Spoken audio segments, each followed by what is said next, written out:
Good evening and bienvenue, my fond fair friends, family, and subscribers.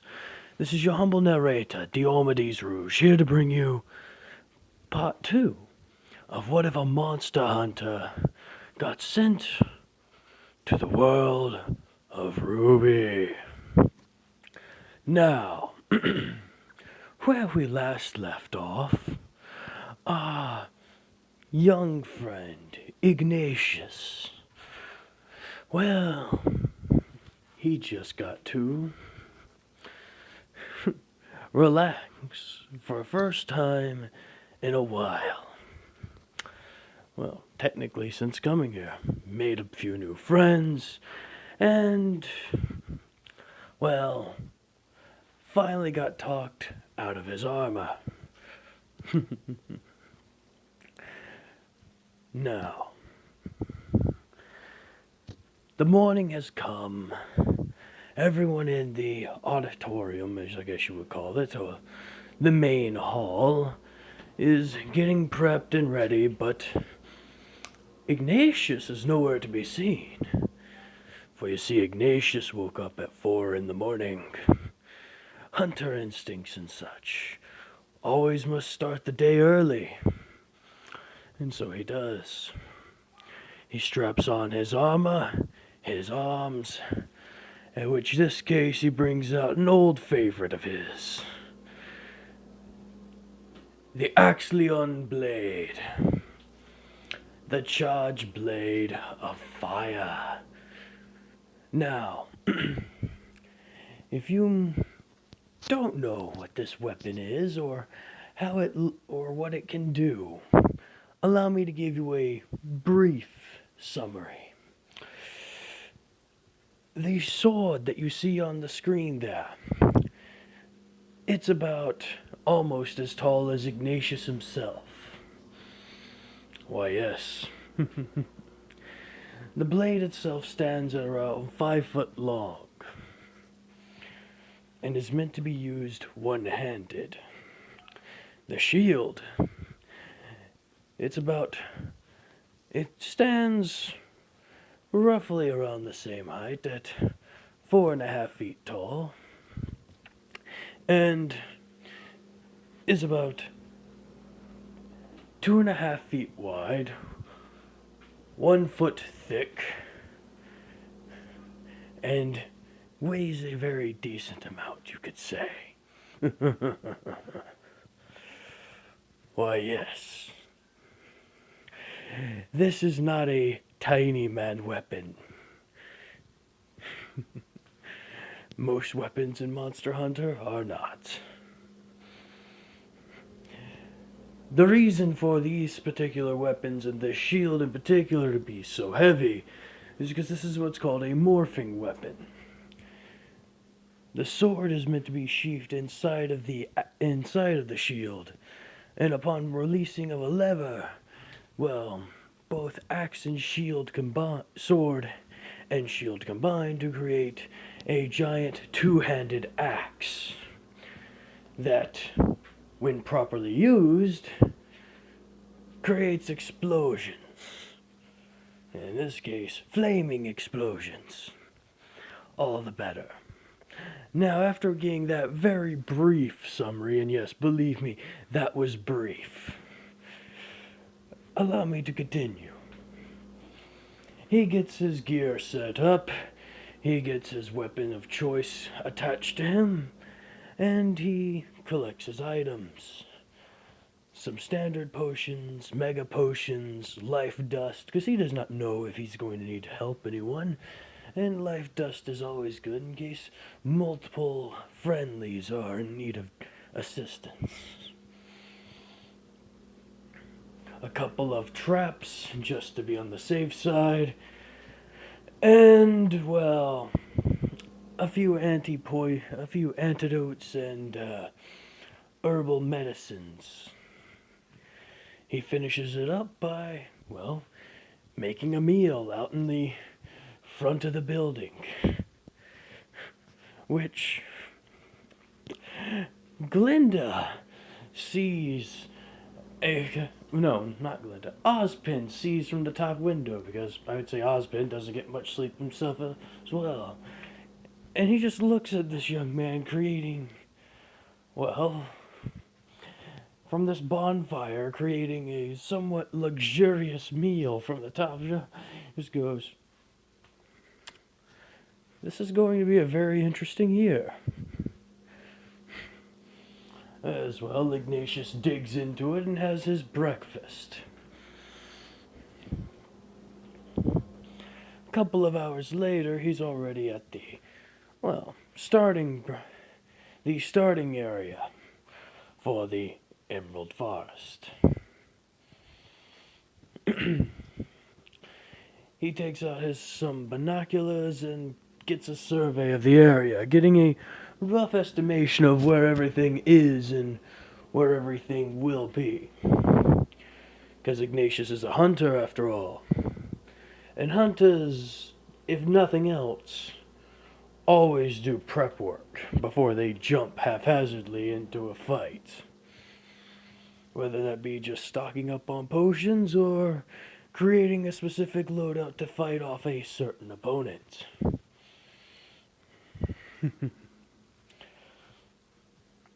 Now, here is when, pardon me one moment. Now, here is where other people begin to show up. Ruby, Yang, Jean, Pyrrha, Weiss, Blake, and many, many, many others. Weiss is talking with Pyrrha about how the smartest girl and the strongest girl should team up together. She gets a bit rejected. Jean tries to put the moves on Weiss, and then realizes that, oh, Pyrrha, the beautiful redhead, is actually not only quite famous, but quite skilled, and even has her face on a cereal box. Ignatius hears this and goes, what the hell's a cereal box? Oh, as well, the time continues. Eventually, Ozpin and Glinda get to the same area and notify everyone. They tell them that they must stand on the platforms and will be dispatched to the forest, where they will collect several relics. One relic per person. And after they do that, well, they must come back.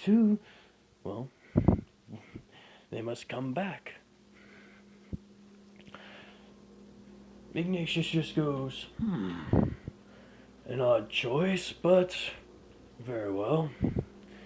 I wonder if they're going to talk about, and that they must be very careful, because there are quite a few Grimm roaming about. He says, there we go.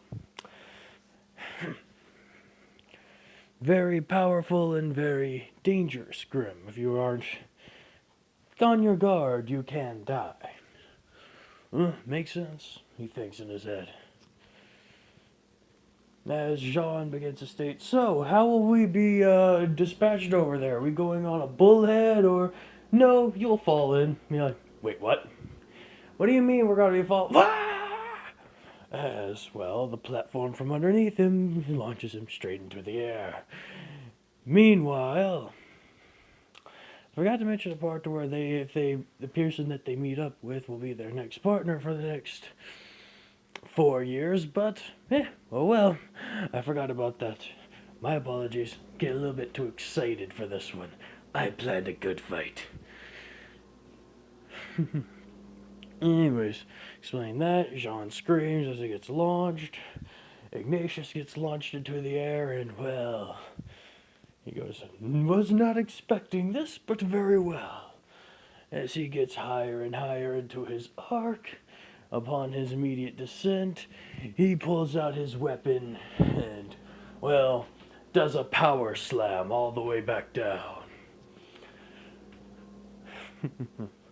Oh, yes. And upon him making impact with the ground, well, he makes a very nice sized crater, which really surprises him.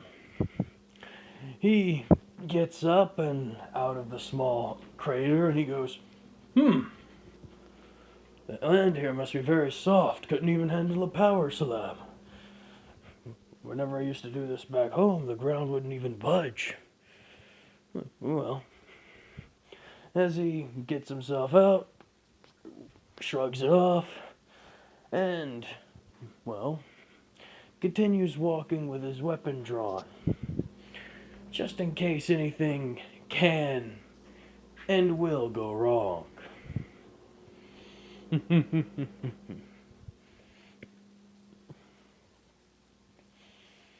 Now, they continue moving. He continues moving forward whenever he hears a bit of a distressful yell. Yes, someone seems to be in danger.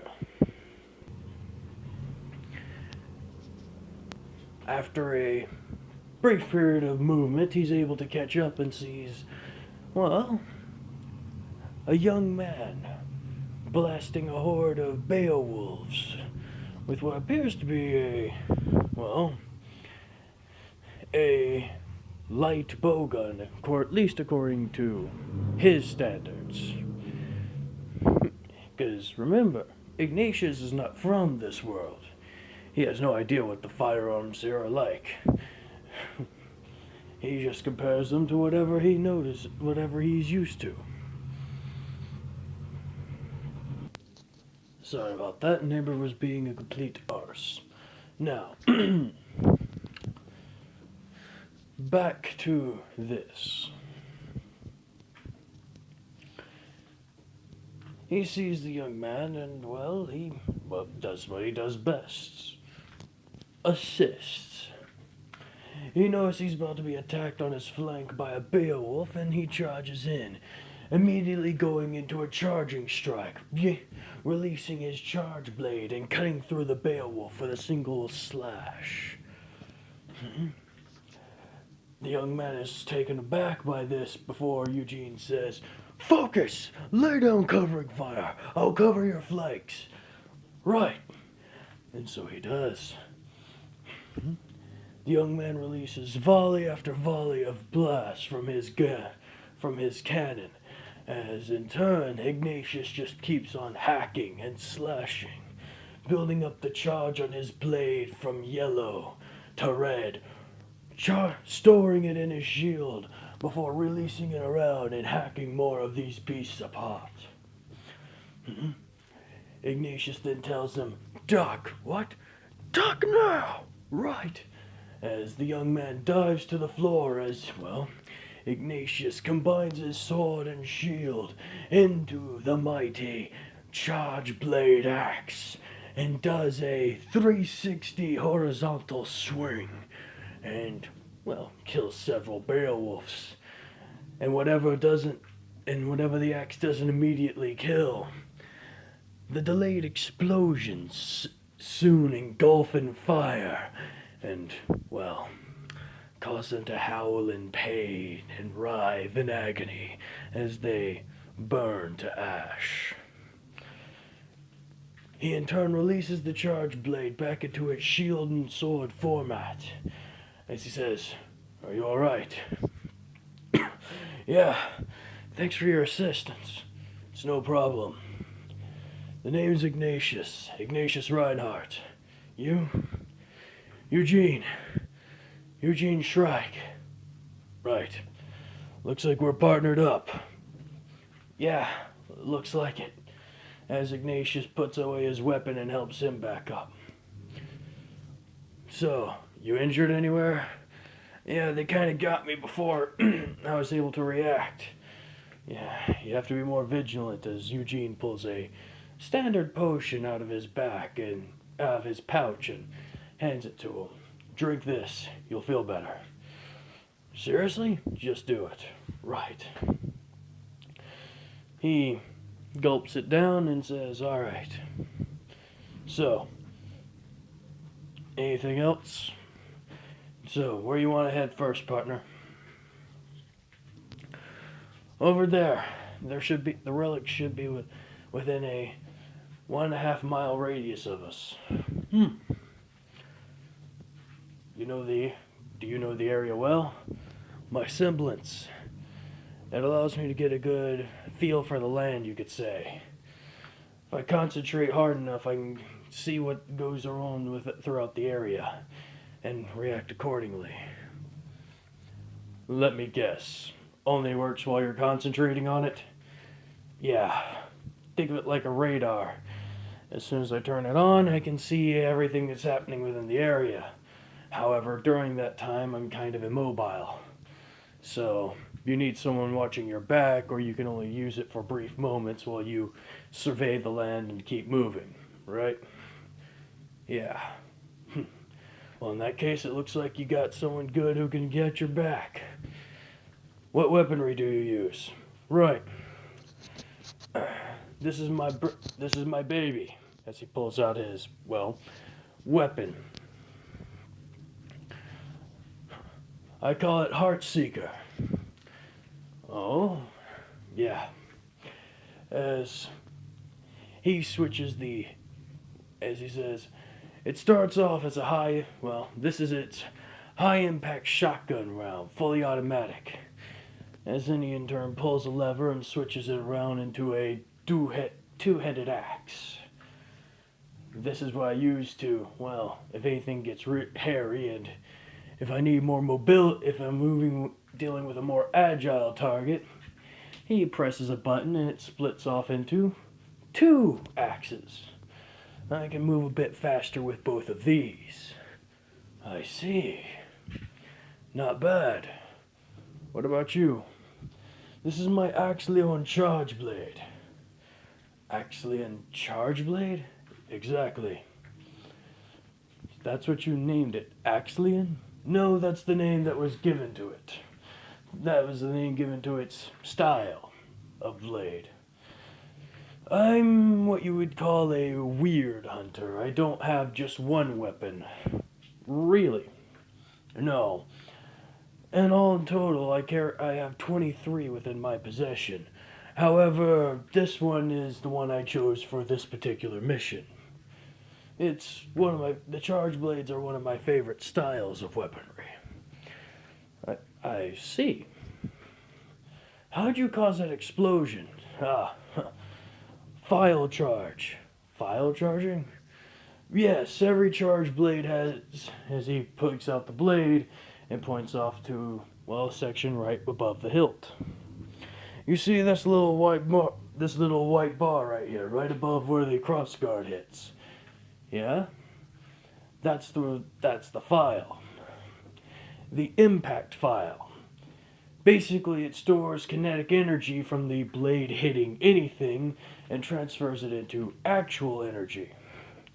As the more kinetic energy it stores up, the more brightly it shines, changing from yellow to red.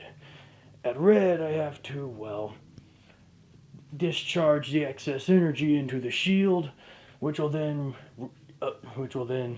remove the charged vial and replace it with a new one. How many files do you have in that thing? Only 3. They're reusable. Really? Yes. Of course, mine are, 3 sets. Each one of these holds about 6 in total, but that's after I augmented them. Augmented? I like making things go boom, so I usually make it to where if I'm dealing with explosions, I make them bigger explosions, or make it to where I have more of them. They didn't call me the heavy artillery expert for nothing. Just in case you guys know, in Monster Hunter, standard artillery is what increases your charge blade file amount, not heavy artillery. Do not make that mistake. That only works for heavy bow guns and gun lances. Okay? Apparently, charge blades are not heavy artillery. That is all for this PSA. Back to the show. But yes,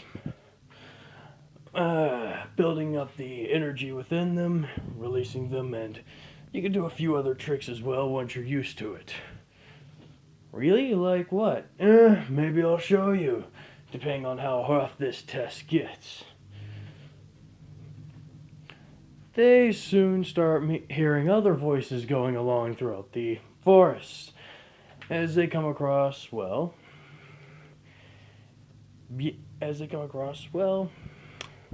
Yang and Ruby.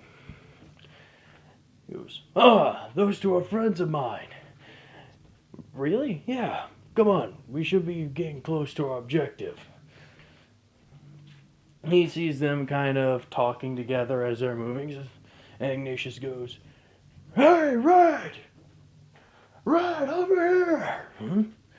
As Ruby turns around and sees Ignatius with this fellow she's never met before. Allow me to describe Eugene Shrike, if you will. Eugene is a, well, relatively tall and lean man standing at around 6'8", taller than, well, even our fond fair friend Ignatius. However, he's much leaner. But he carries himself well. Wears solid black and is generally a very nice guy. Can be a bit anxious, but for the most part, he's a kind soul.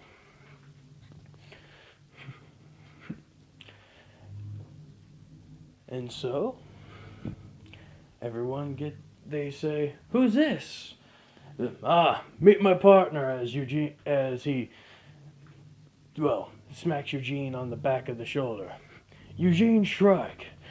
Came across him fighting off a horde of Beowulfs by himself. He did pretty good. I just gave him a minor assist. Wow, looks like you got yourself a good teammate. Oh, naturally. Who knows, maybe we'll wind up being partnered together at the end of it. Possibly, you never know. But anyways, let's keep going. As suddenly they hear a loud boom. And ooh, is it a loud boom. And Ignatius goes, "I know the sound of that. That's an explosion if I ever heard one. I feel a disturbance in the force. As well, a bunch of scuttling can be heard. And oh boy." And then Eugene pauses for a moment, closes his eyes, as a white aura slightly starts radiating from him. He then opens his eyes and says, "Large enemy approaching, 12 o'clock. Large enemy approaching, 12 o'clock. Two friendlies nearby it. And we got another enemy coming in from the air relatively soon." "What do we do, Ignatius?" He goes, "Please, call me Igni. Simple, you fall behind me. Give me covering fire. Red, Ruby, Yang, you go off on the flanks.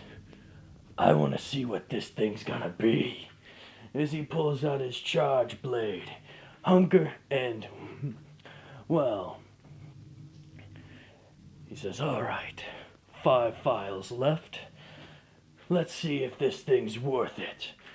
As he shoves his sword inside his shield, pulls a trigger, causing the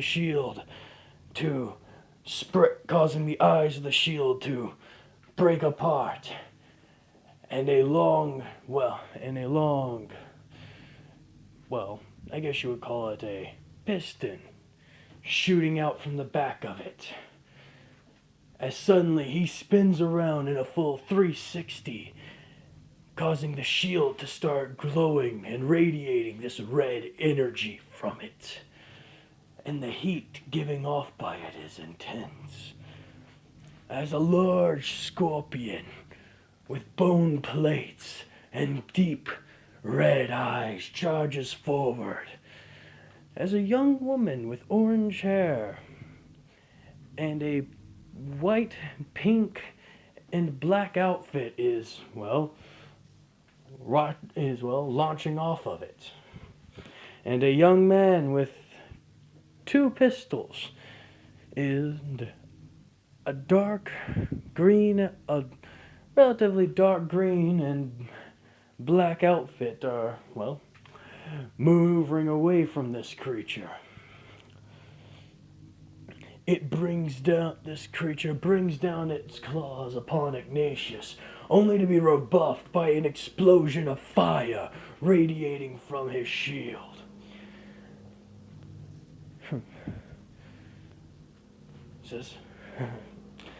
This is when Eugene says, "A Death Stalker! We gotta be careful." A Death Stalker, you say? Oh, this seems fun. As he charges in. Ignatius gets up close and says, "Show me what you have, Death Stalker!" As he begins to hack and slash at this beast, trying to carve into it. He can't hit the beast head on because his blade relatively rebuffs off of its bone plating. However, he goes for the parts that aren't covered, the solid black portions, and he's able to easily start building up a charge. Meanwhile, Eugene changes into his double X formation and heads in himself, hacking at the legs and ligaments of this creature.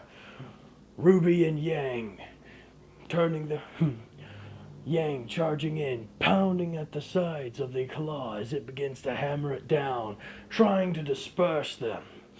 Nora firing grenade after grenade from her rotary grenade launcher.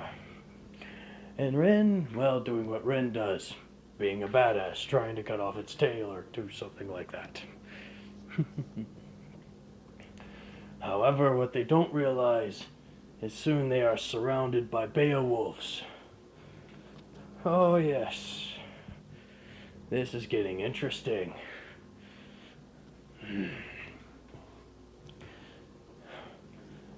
How many are we dealing with? Ignatius says to Eugene. Eugene backs up and says, approximately 30. Right.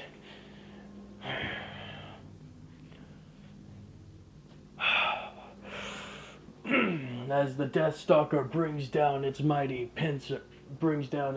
stinger to try and, stab poor old Ignatius, but again is rebuffed by his shield.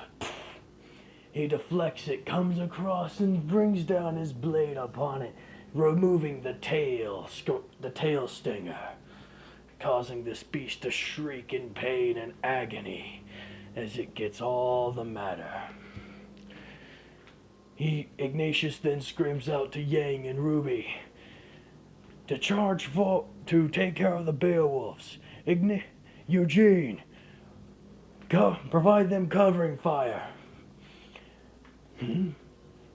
You two, you're with me. We'll take on this thing. He says, who put you in charge? He says, I did, since no one else is doing it. As he proceeds to keep on attacking. It proceeds with the attack. Eugene just goes, fine with me, as he switches his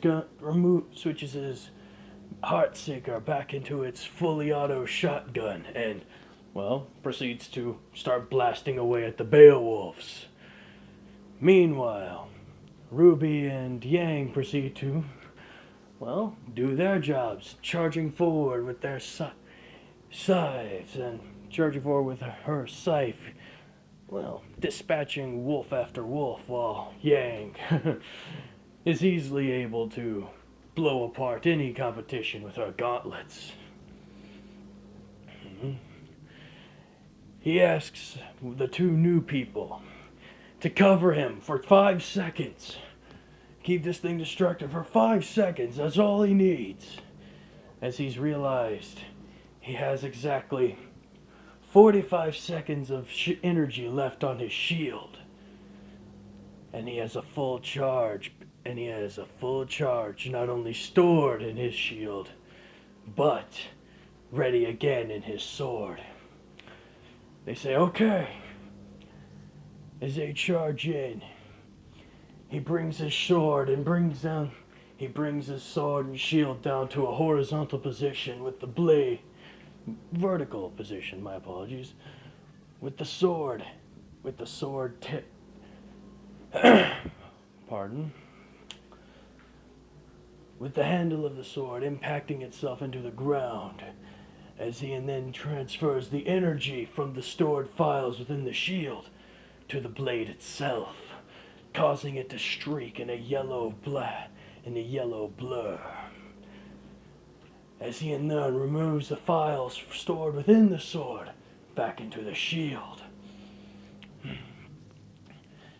2 more seconds.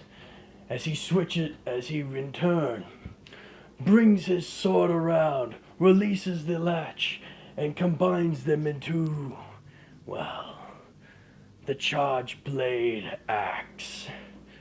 And as he then says, all of you, get away now! What? I said, all of you, fall back!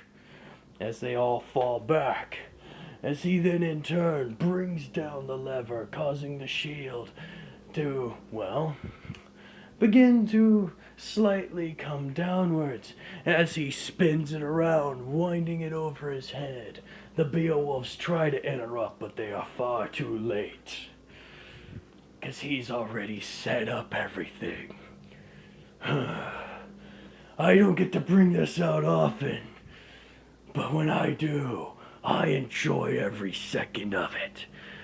Say hello to my super elemental attribute discharge! As he swings down round the axe over his head, as the blade goes fully up, as the axe head brings up, starts spinning like a buzzsaw, a red flaming buzzsaw, as it gets brought down upon the scorpion. Oh, but it gets much, much worse. Because after the immediate hit, and 2 seconds pass by, and Yang says, is that all? Boom! Boom! Boom! Boom! Boom! Boom! Boom! A large plume of fire erupts from the ground, causing the scorpion to immediately be shattered and scattered. As well, the Beowulfs are immediately dispersed by the released aggression of Ignatius, as he releases the shield lock, and it returns back to being from the axe head to the shield. He pulls out his sword and just goes, oh man, that's always fun to do. Oh, did you see their faces as he turns around and just sees everyone, well, gobsmacked. What? What was that? That was my super elemental attribute discharge. What was that? Like, my super elemental attribute discharge. No, I mean, as they hear a loud screeching, as a nevermore giant bird comes flying in. Oh, you've got to be shitting me, Ignatius states. Fine, come here, Tweety, as he pulls out his sword and begins to charge at it. However, this time, Ruby and Yang, well, they're taking care of it. As Eugene follows up, it says, dude, calm down. What do you mean, calm down? Take 5. You've already done a lot. Let them handle this one. Like, I can still fight, I know. But you just did something that was pretty damn impressive. Let them get a bit of show. Remember, this is an exam. I guarantee you everyone's watching. Fair point. Alright. Besides, we're not too far away from the relics. Let's grab ours and, well, see what we can do. Right. We'll grab ours and be on standby. You can see that Ruby, Yang, Eugene, himself, Nora, and Ren are somewhat damaged as they in turn see Pyra, Weiss, and John join into the fray as well. Yes. Alright. As he reaches inside his pouch and brings out a smaller pouch. A white one. Eugene goes, "What's that?" Something I bring out for special occasions. As he releases the, well, twine on it, and he sees there's a bunch of green dust in it. As he scatters it around in a figure-8 pattern over himself, causing the dust to immediately disperse everywhere and clinging on to everyone. Everyone is immediately distraught by this, going, what the hell is going on? But then they feel their wounds closing, their bruises healing. They go, what?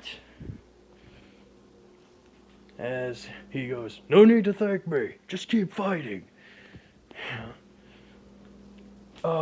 Right. As they proceed to keep doing so.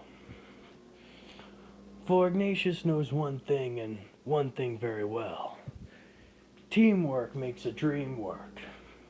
And boy, does he love to make a dream work.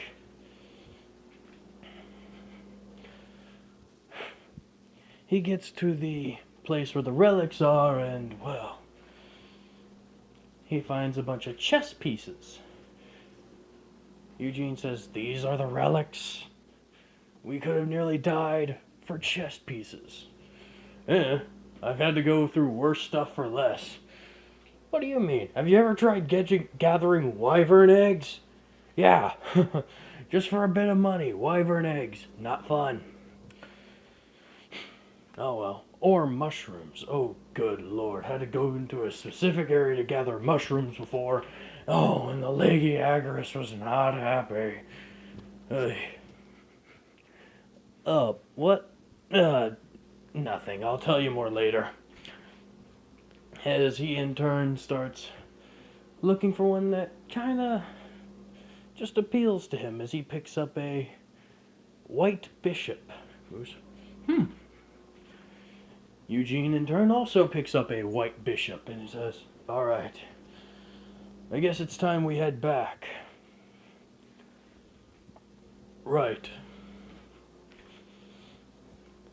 As well, they get to see the Team Ruby, Yang, Blake, and, well, Weiss doing their combination attack on the Nevermore, killing it.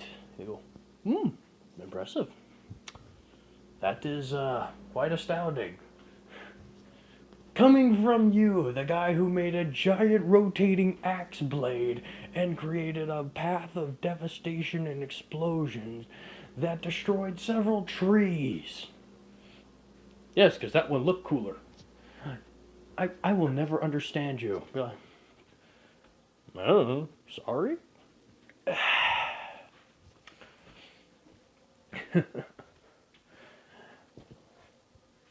And that's where I'm going to end it off here, guys.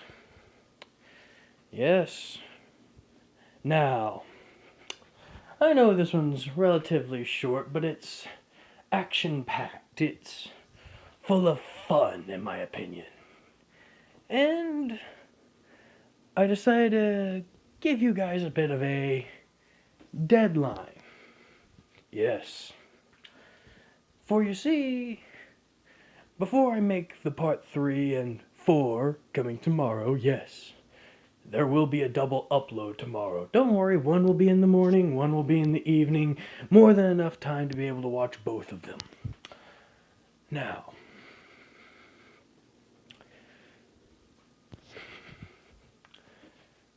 before I do that, I will give you all until 12 o'clock. One person has already posted their member for Team Igni. So all that's left is the N and the G. I'll give you guys, well, whoever decides to do it, go right ahead and do so. I have backup characters instead if people don't want to. But it would be nice to see what you guys come up with, what ideas you guys have to counterbalance my insanity, if you will. To throw a monkey wrench at me. As long as the semblance is nothing too broken, I'm more than willing to accept it. So please, I'll put down the format down below in the description. You guys can look at it. And if you decide you want to, go ahead and post. If not, I have other people I could bring. I have other characters I can use for it, but I figured this way some people who've been viewing me for a while can add what they wanted to there. And yes, I forgot to mention, your characters will have ships. I'll let you choose virtually anyone within reason. Obviously, Glinda, being a teacher, kind of off the limits. So teachers, kind of off the limits, but virtually anyone else would be fine with me. This has been your humble narrator, Diomedes Rouge, and just saying, stay beautiful, you crazy duggers. And thank you all for getting me up to over 300 subscribers. Have a good one. Bye.